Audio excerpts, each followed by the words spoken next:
नमस्कार दोस्तों, एक बार फिर से स्वागत है आपका हमारे YouTube चैनल अद्भुत गाथा पर। प्रिय भक्तों, पिछले वीडियो में हमने श्री दुर्गा सप्तशती के अध्याय 1 से अध्याय 8 तक का श्रवण किया है। माँ दुर्गा को देवी या शक्ति के नाम से भी जाना जाता है। माँ दुर्गा जिस पर प्रसन्न हो जाएं उसके सारे दुखों का नाश कर देती हैं, लेकिन अगर किसी पर रुष्ट हो जाएं तो उसके जीवन को दुखों से भर देती हैं, उसका जीवन अस्त व्यस्त कर देती है।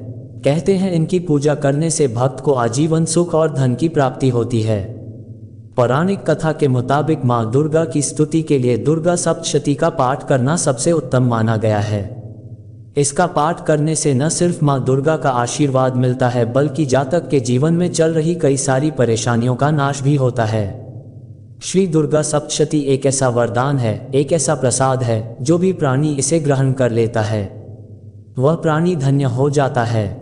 जैसे मछली का जीवन पानी में होता है, जैसे एक वृक्ष का जीवन उसके बीज में होता है, वैसे ही माँ के भक्तों के लिए उनका जीवन, उनके प्राण दुर्गा सप्तशती में स्थित होते हैं। इसके हर अध्याय का एक खास और अलग उद्देश्य बताया गया है और इसे आप देवी के विभिन्न शक्तियां को जागृत करने के 13 ब्रह्मास्त्र कह सकते हैं।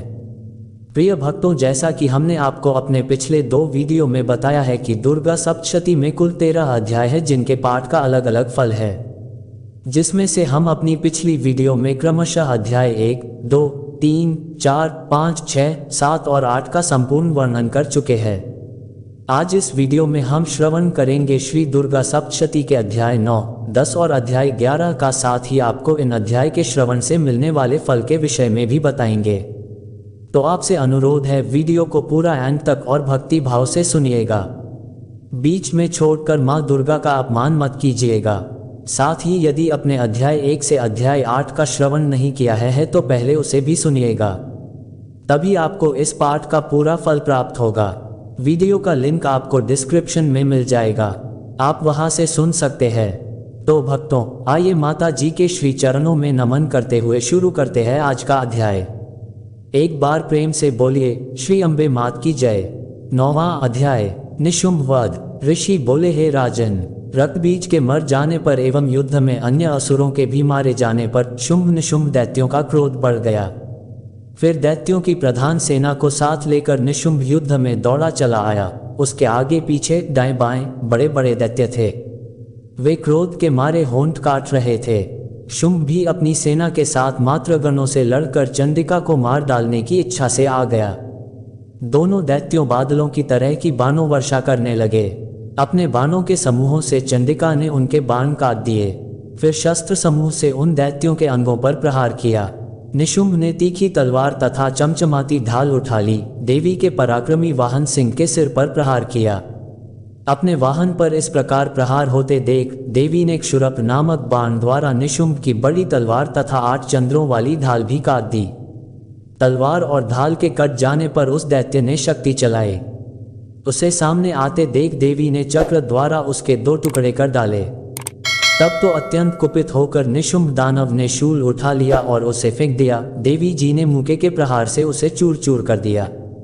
दैत्य ने गदा उठाकर फिर चंडिका की ओर फेंकी। देवी ने उसे भी त्रिशूल द्वारा काट दिया और वह भस्म हो गई।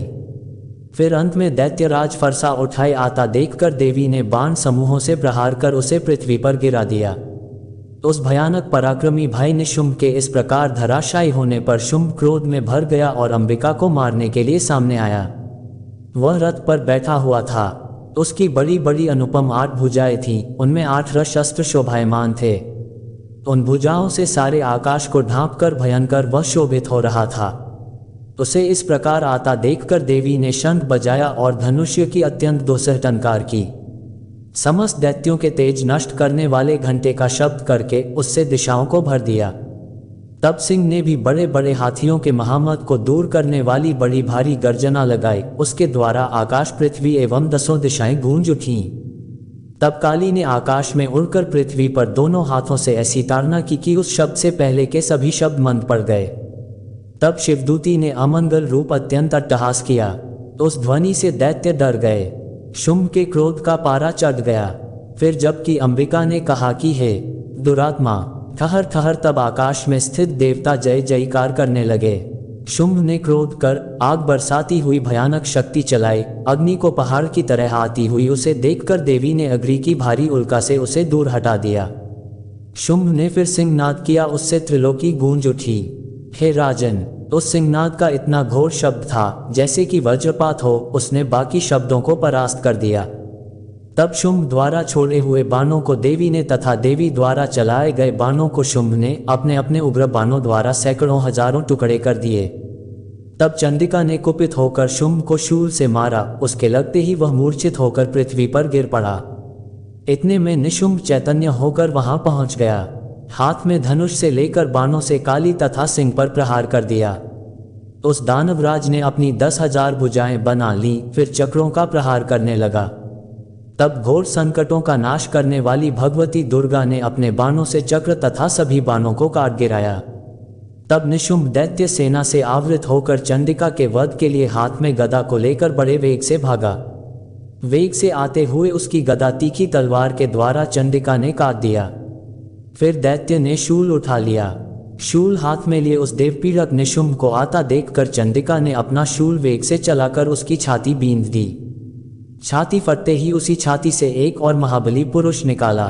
वह खड़ी रह इस प्रकार कहने लगा। उस निकालते हुए पुरुष की यह बात सुनते ही देवी आवाज करके हंसी और तलवार से उसका सिर काट दिया। वह पृथ्वी पर गिर पड़ा। तब भयानक दांतों वाला सिंह दाढ़ों से असुरों के सिर खुर्च खुर्च कर खाने लगा। वैसे ही काल ने तथा शिवदूती ने बहुत से दैत्यों का भक्षण कर डाला। कुछ एक घोर संग्राम से भाग गए एवं कितने दैत्यों को काली तथा शिवदूत ने खा डाला और कई सिंह के ग्रास बन गए। बोलिए श्री दुर्गा माता की जय। आइए अब सुनते हैं 10वां अध्याय, शुंभ वध। ऋषि बोले, अपने प्राण प्रिय भाई निशुंभ की मृत्यु को देखकर इस प्रकार सेना को भी मरता देखकर कुपित होकर शुंभ कहने लगा, अरे दुष्ट दुर्गे, तू बल के घमंड से गर्व मत कर। अरे अहंकारिणी, तू तो अन्य स्त्रियों के बल के सहारे लड़ रही है। देवी बोली, अरे दुष्ट, मैं अकेली हूँ, संसार भर में मेरे समान दूसरी है कौन। ये तो मेरी विभूतियाँ हैं, मुझ में ही प्रवेश कर रही हैं। इतना कहते ही ब्रह्माणी आदि सभी शक्तियाँ उस देवी के शरीर में समा गईं। अकेली अंबिका देवी रह गई। देवी बोली, मैं अपनी ऐश्वर्य शक्ति संपन्न अनेक विभूतियों के रूपों में यहाँ पहले विद्यमान थी, अब मैंने सभी रूप समेट लिए, अब तो अकेली युद्ध में खड़ी हूँ, तू भी स्थिर हो जा। ऋषि बोले, तब सभी देवता तथा दैत्यों के देखते देखते देवी और शुंभ इन दोनों में युद्ध छिड़ गया। तीखे बाणों की वर्षा तथा भयंकर अस्त्र शस्त्र से उन दोनों का युद्ध सभी लोगों के लिए भयंकर प्रतीत होने लगा। जितने भी दिव्य से दिव्य अस्त्र अंबिका छोड़ती जाती, दैत्येंद्र उन्हें निवारक अस्त्रों द्वारा तोड़ता जाता। इसी प्रकार परमेश्वरी अंबिका भी खेल खेल में हुंकार आदि शब्दों द्वारा दैत्य से छोड़े दिव्य शस्त्रों को तोड़ती गई। तदनंतर असुर ने सैकड़ों बाणों से देवी को आच्छादित कर दिया। तब देवी ने भी कुपित होकर बाणों द्वारा उसका धनुष काट डाला। धनुष के टूट जाने पर दैत्येंद्र ने हाथ में शक्ति उठा ली। अभी शक्ति उसके हाथ में ही थी कि देवी ने चक्र द्वारा वह शक्ति काट डाली। तब दैत्यराज ने तलवार तथा 100 चंद्रमा वाली चमचमाती ढाल लेकर देवी पर झपटा। उसकी तलवार तथा सूर्य जैसी चमकती ढाल को देवी ने अपने धनुष से छोड़े हुए तीखे बाणों से तुरंत काट दिया। रथ के घोड़े तथा सारथी को भी मार दिया। धनुष तो पहले ही कट चुका था। तब तो भयानक मुद्गर लेकर अंबिका को मारने के लिए दैत्य उद्यत गया। देवी ने उसके मुद्गर को भी तीखे तीरों से काट दिया। फिर भी वह दैत्य मुक्का तानकर बड़े वेग से दौड़ा। जाते ही उस दैत्येश्वर ने देवी के हृदय में मुक्का मार दिया। देवी ने भी उसकी छाती पर एक चपेट जमा दी। देवी की उस चपेट के लगते ही वह दैत्यराज पृथ्वी पर गिर पड़ा। गिरकर भी सहसा उसी प्रकार उठा खड़ा हुआ। तब उछलकर देवी को उठाकर आकाश में स्थित हो गया। वहां भी निराधार होकर वह चंडिका देवी के साथ युद्ध करने लगा। आकाश में उस समय दैत्य तथा चंडिका का आपस में घोर युद्ध हो रहा था। वह युद्ध मुनियों के लिए विस्मयकारक था। अब अंबिका ने उसके साथ देर तक युद्ध करते करते दैत्य को उठा लिया और उसे पृथ्वी पर पटक दिया। देवी द्वारा पटका हुआ वह पृथ्वी पर आकर खड़ा हो गया। मुक्का तानकर वह दुष्ट देवी को मारने की इच्छा से बड़े वेग से दौड़ा। तब उस दैत्य को आता हुआ देखकर देवी ने उसकी छाती में त्रिशूल भोंक दिया और पृथ्वी पर गिरा दिया। देवी के शूल से क्षत विक्षत होकर पृथ्वी पर पड़ते ही उसके प्राण निकल गए। उसका गिरना भी समुद्र, द्वीप एवं पर्वतों के साथ सारी पृथ्वी को हिला देने वाला था। उस दुरात्मा के मरते ही सारा जगत स्वस्थ एवं प्रसन्न हो गया।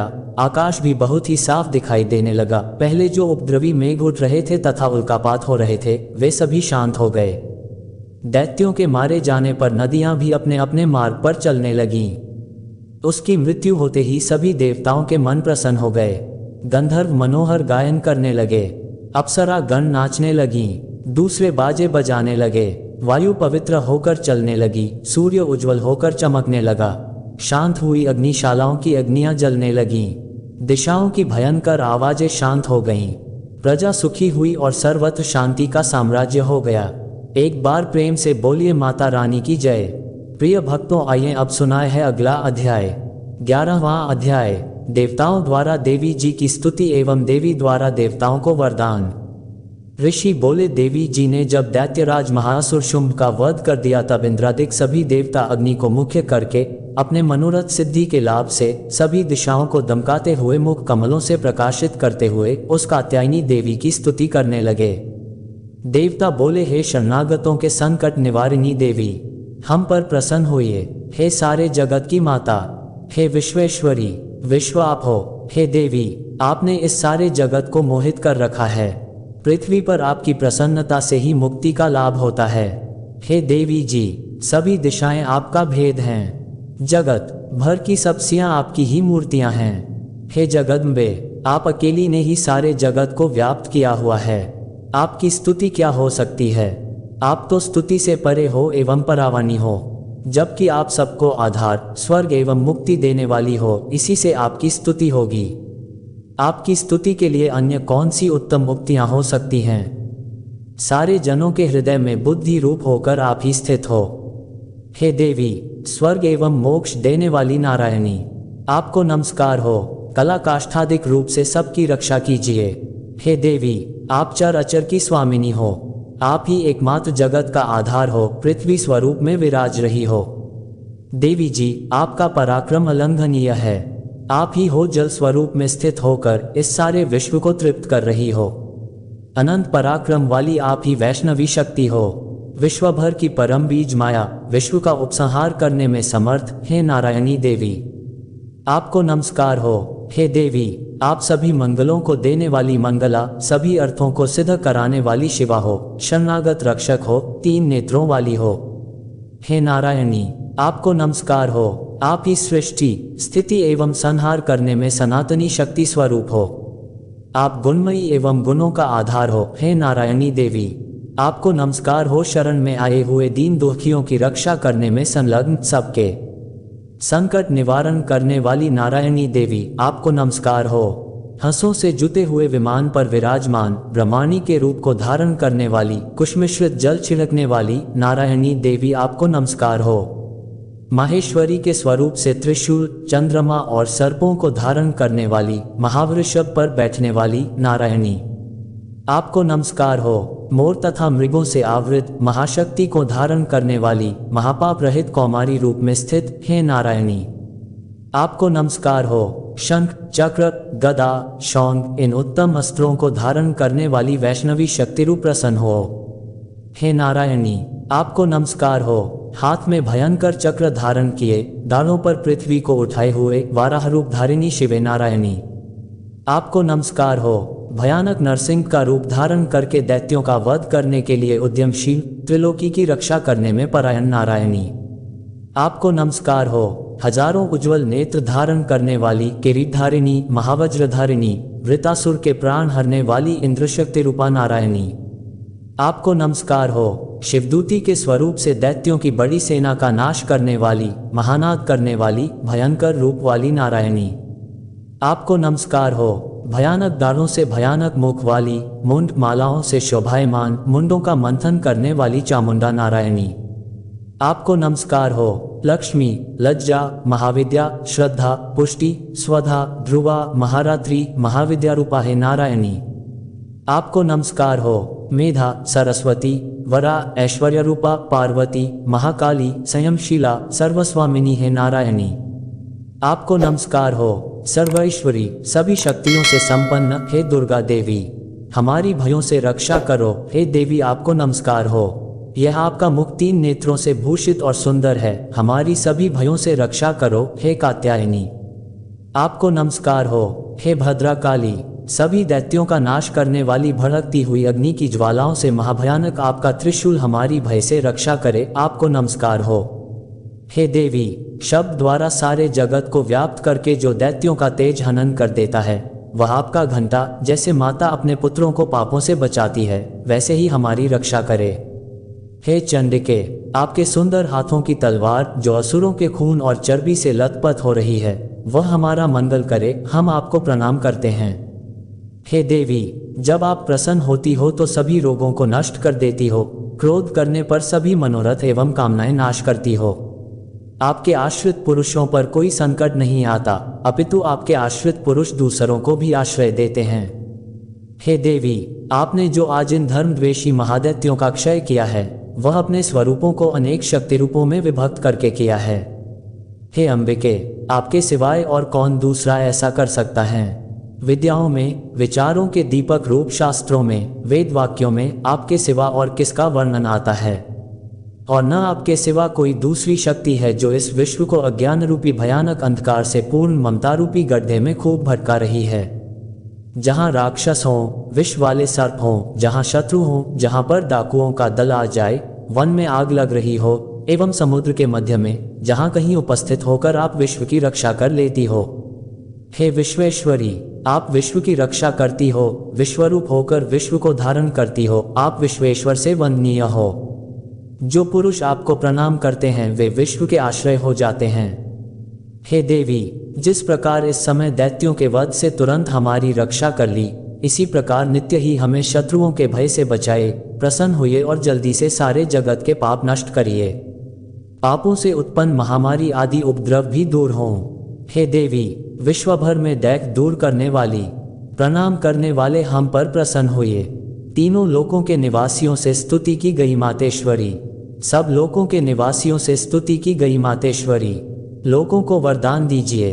देवी बोली, हे देवगण, मैं वर देने को तैयार हैं, मनचाहा वर मांग लो, संसार का उपकारक वर मैं अवश्य देती हैं।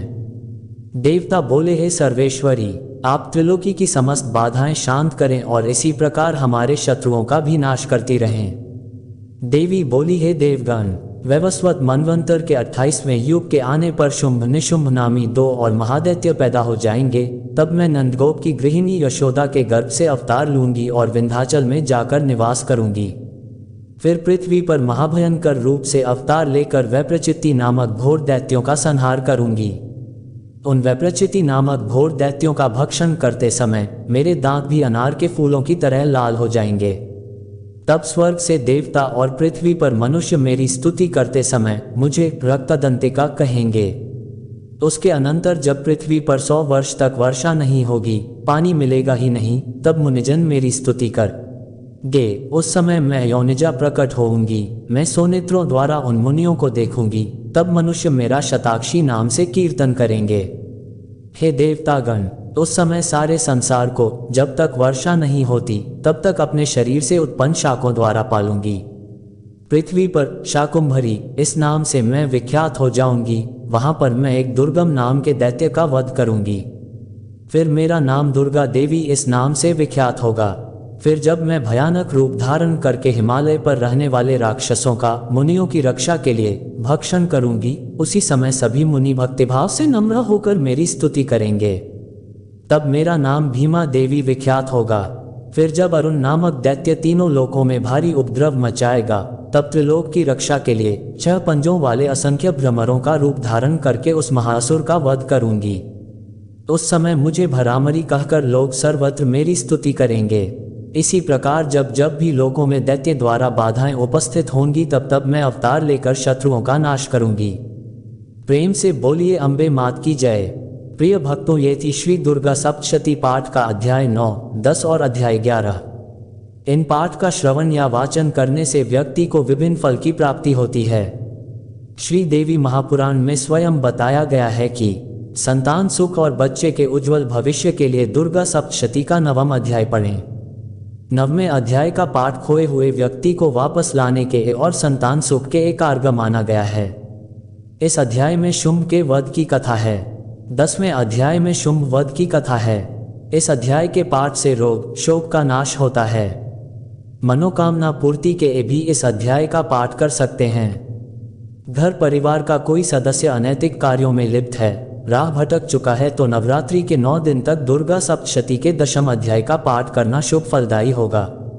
वहीं 11वें अध्याय के पाठ से बिजनेस में मेहनत के बाद भी नुकसान हो रहा है, पैसा और समय दोनों की बर्बादी हो रही है तो नवरात्रि में ये पाठ करें। इससे आपके व्यापार में तरक्की और उन्नति होगी। आपके सभी बिगड़े काम माता रानी स्वयं साकार करेंगी। तो भक्तों, ये थी दुर्गा सप्तशती का संपूर्ण वर्णन और महात्म। उम्मीद करते हैं आज की यह वीडियो आपको अत्यंत पसंद आई होगी। अगर आपको हमारी वीडियो पसंद आई है तो आप हमारे वीडियो को लाइक और सब्सक्राइब कर लीजिए और हमें कमेंट में जय माता दी, जय माँ दुर्गा अवश्य लिखिएगा। माता रानी आपके सभी कष्ट हरे, आपके संकट दूर करें, आपका जीवन सदैव मंगलमय और खुशियों से परिपूर्ण हो। इसी मनोकामना के साथ आज के लिए इतना ही। मिलते हैं अगली वीडियो में, तब तक के लिए नमस्कार।